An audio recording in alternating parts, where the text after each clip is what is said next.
Halo teman-teman, kali ini kita akan bawakan sebuah kisah tentang seorang gadis bernama Plum Marigold yang saat itu berusia 21 tahun yang sedang berusaha mewujudkan mimpinya menjadi seorang atlet lari. Sepanjang hidupnya yang ia ketahui hanya berlatih dan berlatih untuk mempersiapkan diri sampai akhirnya ia dihadapkan dengan kesempatan untuk menjadi seseorang yang berhasil pada versinya. Rupanya meskipun tujuannya di depan mata, untuk mencapainya masih memerlukan banyak perjuangan karena ia harus dihadapkan dengan banyak kebingungan yang menimpa dirinya. Kisah ini kemudian dikemas dalam sebuah film yang berjudul Tracktown yang dirilis pada tahun 2016. Seperti apakah kisahnya? Daripada membuat kalian semakin penasaran, langsung saja ke alur ceritanya.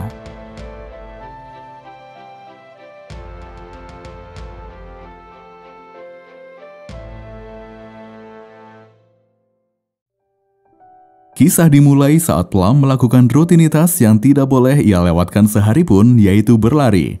Hal itu dilakukan untuk persiapan mengikuti Olimpiade lari. Suatu hari tibalah waktunya Plum mengikuti uji coba Olimpiade. Dari banyaknya peserta, Plum harus mencapai 6 besar supaya bisa mengikuti Olimpiade. Saat itu semua peserta mulai berlari pada lintasannya. Saat jarak yang ditempuh mulai habis, Plum mendapat sedikit benturan yang mendorong dirinya. Semua orang khawatir apakah Plum akan pulih. Lonceng putaran terakhir sudah dibunyikan, peserta lomba mulai berlari kencang.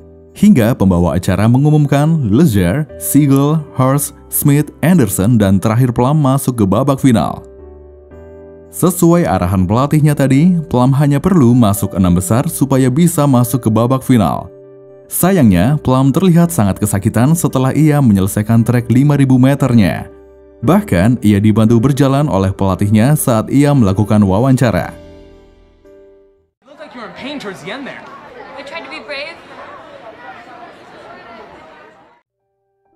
Setelah selesai, Plum dibawa ke rumah sakit untuk melakukan pemeriksaan. Saat hasilnya keluar, Plum dilarang berlari dulu sampai kakinya pulih dan jika melanggar, ia terancam tidak akan bisa mengikuti final karena jelas kondisi kakinya yang mengalami cedera dengan kerusakan permanen. Mendengar itu, Plum berusaha bernegosiasi pada dokternya karena ia belum pernah libur berlari sehari pun. Apalagi sekarang ia harus bersiap untuk final 3 hari lagi. Sang dokter tetap melarang. Ia mengingatkan jika kesehatannya lebih penting. Dokter juga menyinggung masalah Plum yang sudah tidak menstruasi selama 2 tahun dan menyuruh Plum untuk lebih memperhatikan kesehatannya lagi karena bagaimanapun ia adalah seorang perempuan. Meskipun dokter sudah memperingatkannya, tapi Plum tetap tidak peduli karena yang penting bagi dirinya adalah menjadi seorang atlet lari. Sore harinya Plum pulang ke rumah. Ia merengek pada ayahnya atas apa yang dokter katakan tentang kesehatan dirinya. Bagaimanapun yang ada di dalam hidup Plum hanya berlari dan berlari. Tak lama, Plum menyadari ada orang lain di dalam rumahnya yang ternyata ibunya. Sebelumnya, ibu Plum masuk ke rumah itu secara diam-diam. Mengetahui ada ibunya, Plum langsung pergi ke kamar menunggu ibunya pergi dari rumahnya. Diam-diam ia mengintip dari jendela untuk memantau keadaan di luar rumahnya supaya bisa melihat ibunya pulang. Malam harinya, Plum menelpon pelatihnya. Ia kembali membahas kesehatan dirinya. Meskipun saat di rumah sakit tadi ia terlihat tidak peduli, hal itu rupanya menjadi kekhawatirannya saat ini. Ia sampai berpikiran dirinya tidak bisa hamil. Si pelatih sebagai lawan bicaranya mencoba menenangkannya dengan mengatakan kalau Plum tidak perlu fokus pada hal itu sekarang. Selesai menelpon, Plum keluar dari kamar. Ia melihat ayahnya sedang tidur di depan televisi. Melihat itu, Plum mematikan televisi dengan mengambil remote di tangan ayahnya. Tak lama, ayahnya malah terbangun dan pada akhirnya mereka mengobrol. Saat itu, Plum meminta kalau dirinya ingin ditemani di rumah karena ia tidak mempunyai jadwal latihan. Plum merasa dirinya akan kesepian. Namun rupanya ayah Plum sudah memiliki kesibukan sehingga ia tidak bisa menemani Plum di rumah. Esok harinya, ayah Plum pergi dari rumah sesuai dengan rencananya. Selesai membuat sarapan, Plum langsung memakan sarapannya. Tak lama, Plum juga bersiap untuk pergi. Di saat bersamaan, Ibu Plum datang tiba-tiba. Ibu Plum sedikit heran karena Plum seharusnya beristirahat. Meskipun begitu, Ibu Plum mengambil kesempatan ini untuk mengobrol di taman. Ibu Plum memang tidak tinggal bersama Plum dan juga ayahnya. Karena Ibu Plum memiliki kecemasan mental, Ibu Plum harus tinggal terpisah dan mendapat perawatan khusus. It's a monthly subscription, and every month the subscriber gets a new 7 subscribers. It's a virtual community. A mother understands what a child does not say. I just want us to see each other as much as we can while I'm here.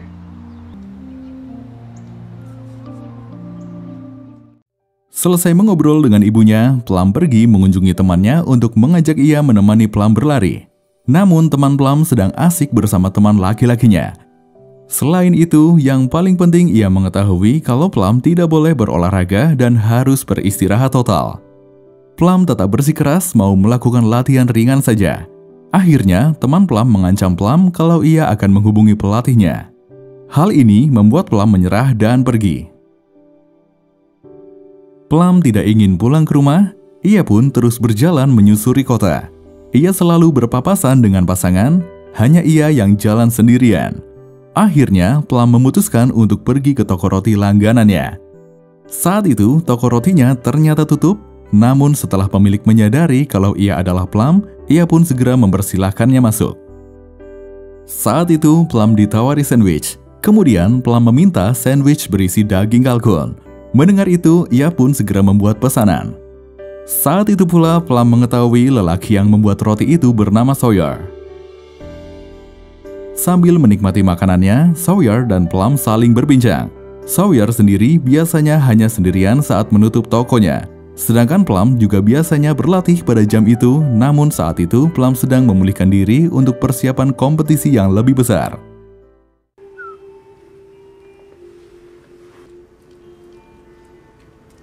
This is nice.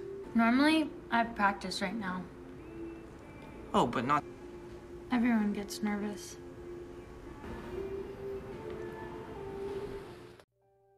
Usai menghabiskan makanan, Plum diajak Sawyer ke tempat tinggalnya. Ia membawa sekarung roti untuk pakan bebek.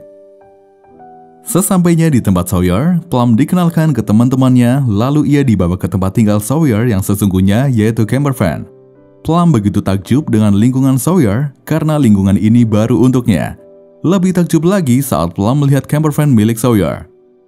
Melihat reaksi Plum, Sawyer mempersilahkan Plum masuk ke dalam camper van-nya. Mereka pun mengobrol lagi sampai Plum menyadari kalau ia harus pulang. Ia harus mengacungkan kaki ke atas untuk melancarkan aliran darah dan mengompresnya dengan es untuk menghentikan peradangannya. Mendengar itu, Sawyer malah mengajak Plum pergi ke tempat yang menurutnya memiliki es terbaik di dunia.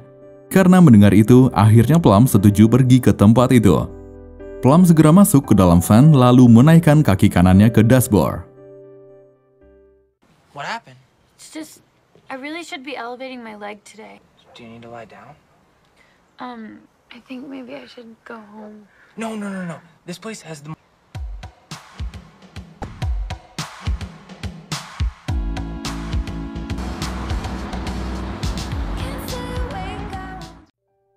Singkat cerita, Sawyer dan Plum sudah tiba di tempat yang Sawyer maksud, yaitu sebuah kedai es krim.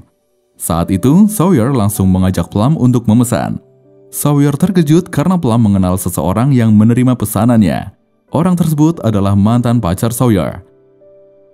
Setelah saling menyapa, Sawyer langsung memesan 2 es krim celup dan 1 kantong es krim.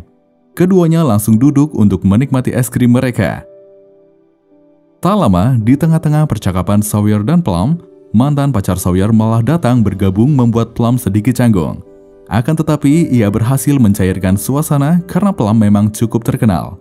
Mantan pacar Sawyer saja tahu kalau Plum adalah seorang atlet. Selang beberapa menit, ponsel Plum berdering. Rupanya, ia mendapat panggilan suara dari ayahnya. Usai menjawab panggilan itu, Plum berpamitan pulang karena waktunya ia tidur di kamar isolasi. Saat itu, Sawyer mengerti situasi Plum. Sebelum mengantarkan Plum, ia memberitahu Plum kalau ia menyukai Plum, lalu ia mengecup bibir Plum. Sore harinya, Plum melihat ayahnya sedang memasak. Plum bertanya pada ayahnya terkait desain maraton yang ayahnya ajukan pada acara tadi. Rupanya, ayah Plum masih belum memiliki kesempatan di tahun ini dan ia perlu membuat desain maraton yang lain lagi. Di waktu yang sama, Plum menyadari kalau ayahnya memasak 3 steak. Lantas Plum langsung bertanya pada ayahnya kenapa memasak 3 steak padahal mereka hanya berdua. Ayah Plum langsung memberitahu Plum kalau ibunya akan ikut makan bersama mereka. Singkat cerita, ketiganya sudah berada di meja makan untuk menyantap makanan mereka. Hanya Plum satu-satunya yang tidak nyaman berada di situasi itu. Bagaimanapun, Plum tidak bisa berbuat banyak karena mereka adalah orang tua Plum. The perfect steak. Your dad used to get the same nervous look of the physical part. I didn't think of how much meant. You know what? I remember it was the... And Gail made a sign that surprised... And I'm rounding the final turn. And there you are, and out of the cardboard cereal in for that entire week, you had made a... So Plum's graduating. That was the first room we lived in together. Keesokan harinya, Plum mendatangi teman Plum yang bernama Whitney. Saat itu, Whitney sedang berada di tempat yang lumayan ramai. Plum mencari Whitney sampai ia menemukannya pada sebuah ruangan. Saat itu, Plum hendak mengajak Whitney keluar, namun Whitney sedang tidak bisa pergi kemanapun. Akhirnya, ia menyuruh Plum untuk masuk. Plum menceritakan kejadian tempo lalu, yaitu pertemuannya dengan Sawyer. Ia menceritakan semuanya dengan detail pada temannya itu, termasuk kejadian ia dikecup oleh Sawyer.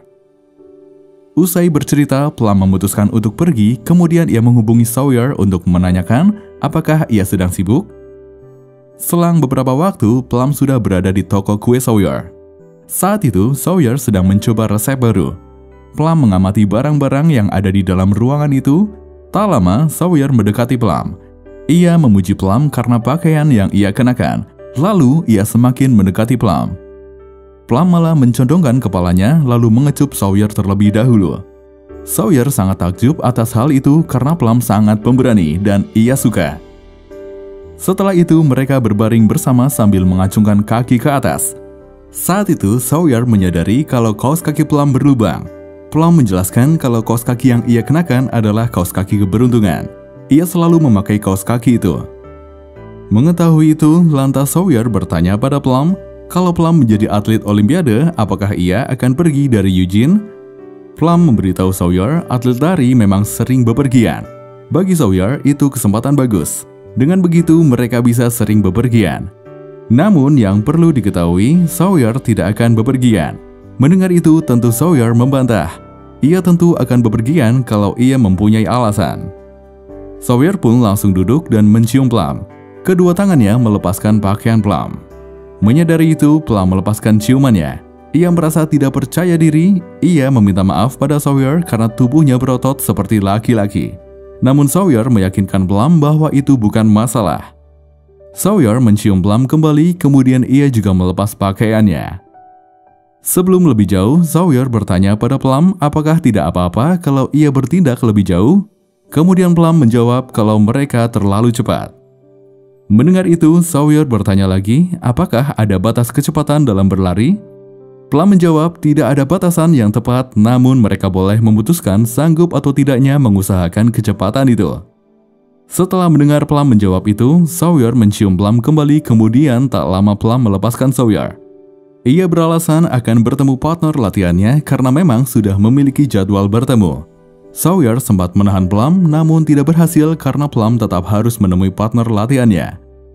Sebelum Plum pergi, Sawyer bertanya lagi pada Plum apakah mereka akan bertemu kembali. Plum menjawab tentu mereka akan bertemu kembali. Setelah meninggalkan Sawyer, rupanya Plum menemui pelatihnya. Saat itu, ia memang bertemu partner latihannya, namun justru untuk menanyakan persoalan dirinya dengan Sawyer. Plum merasa bingung, dia setengah hati untuk mengambil keputusan. Ia setengah berani untuk melangkah lebih jauh bersama Sawyer. Karenanya, ia malah datang ke tempat pelatihnya. Ia membuka pembicaraan dengan mengatakan mungkin pelatihnya akan marah melihat dirinya malah di situ. Karena Plum mencurigakan, pelatihnya langsung bertanya apakah Plum membuat tato atau meminum alkohol. Ia tidak mungkin marah karena Plum tidak larut malam. Karena itu bukan tugasnya, Plum malah meminta pelatihnya untuk memutuskan hal itu. Si pelatih tentu menolak permintaan Plum karena ia merasa itu bukan tugasnya. Karena tugasnya adalah melatih dan membimbing. Bagaimanapun, Plum tetap harus membuat pilihan untuk dirinya. Plum malah menjawab kalau ia tidak suka membuat pilihan. Ia tidak tahu apa yang harus ia lakukan pada dirinya. Terlebih bagi Plum, pelatihnya sangat hebat. Mereka terus berdebat. Bagi pelatihnya, Plum tetap harus bertanggung jawab atas dirinya sendiri. Setelah menemui pelatihnya, Plum pulang ke rumahnya. Ia bercermin sambil melihat tubuhnya. Pagi harinya, Plum sarapan seperti biasanya, lalu ia mengambil potret dirinya sambil mengenakan pakaian untuk berlari. Setelah itu, Plum berlari di treadmill ditemani Whitney. Setelah selesai, Plum melakukan latihan fisik lainnya. I don't know. Then why are you with him? She never figured out quite what she wanted to do. Hey, I'm supposed to drive you home.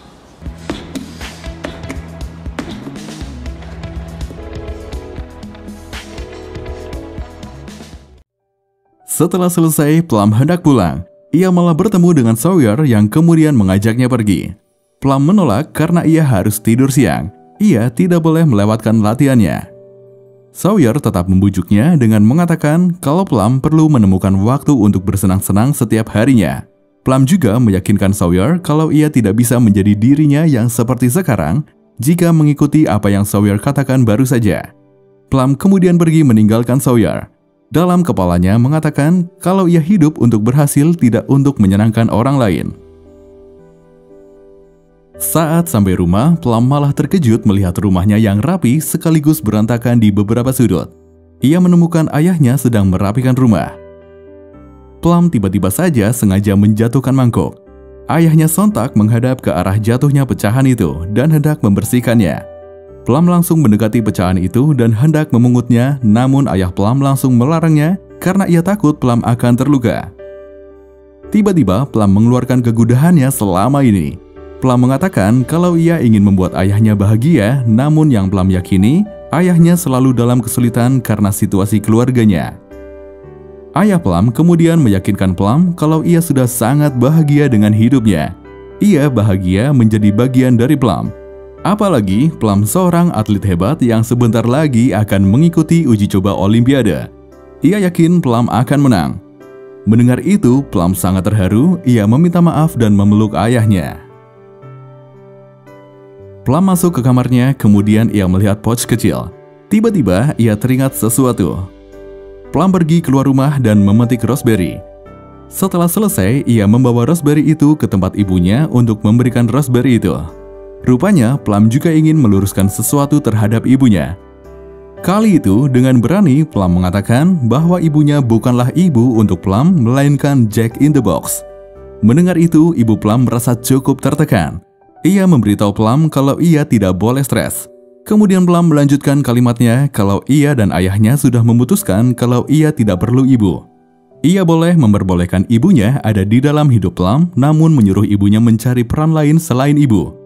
Setelah ibu Plum menyetujui itu, Plum kemudian pergi meninggalkan ibunya lalu pergi menemui Sawyer. Malam itu, akhirnya Plum membuat keputusan. Ia menyerahkan dirinya pada Sawyer. Awalnya, Sawyer menyuruh Plum pulang karena ia perlu bersiap atau beristirahat untuk perlombaan besok, bukan malah mendatanginya di saat ada hal yang lebih penting. Plum kemudian meyakinkan Sawyer kalau dia juga penting, dan ia tidak mau merusak suasana. Akhirnya, Sawyer luluh dan membolehkan Plum berada di situ. Kemudian, Sawyer mencium Plum. Singkat cerita, Plum terbangun pada tengah malam. Ia kemudian mengenakan pakaiannya dan hendak pulang. Tak lama, Sawyer juga terbangun. Ia mencoba menahan Plum supaya tidur di tempatnya saja. Namun Plum tetap memutuskan untuk pulang. Sesampainya di rumah, ia melihat ayahnya sedang tidur di depan televisi. Kemudian Plum menghampiri ayahnya dan tidur di lengan ayahnya. Pagi harinya, Plum memakan telur mentah untuk sarapannya. Kemudian ia pergi ke arena perlombaan. Saat itu, Plum ditemani oleh Whitney di ruang ganti. Ia melepas celana dalamnya yang sudah memiliki bercak darah lalu memakai pakaian yang akan ia gunakan untuk berlari. Whitney lumayan terkejut melihat itu. Kemudian Plum bertanya apakah orang-orang akan tahu. Whitney meyakinkan Plum kalau orang-orang tidak akan tahu. Mereka hanya melihat apa yang terjadi di lintasan. Suasana di arena pertandingan sudah ramai oleh penonton. Plum memakan roti dan meminum jus sebelum ia berlari di lintasan. Kemudian ia berlatih bersama Whitney. Bagi Plum, berlari itu memang membuatnya takut, namun semakin dekat dengan jatuh justru semakin indah terlihat. Keenam peserta sudah berbaris di garis start. Setelah pistol ditembakkan, mereka pun berlari. Seperti itulah kisah tentang seorang gadis bernama Plum Marigold yang saat itu berusia 21 tahun yang sedang berusaha mewujudkan mimpinya menjadi seorang atlet lari. Terima kasih dan sampai jumpa di alur cerita selanjutnya.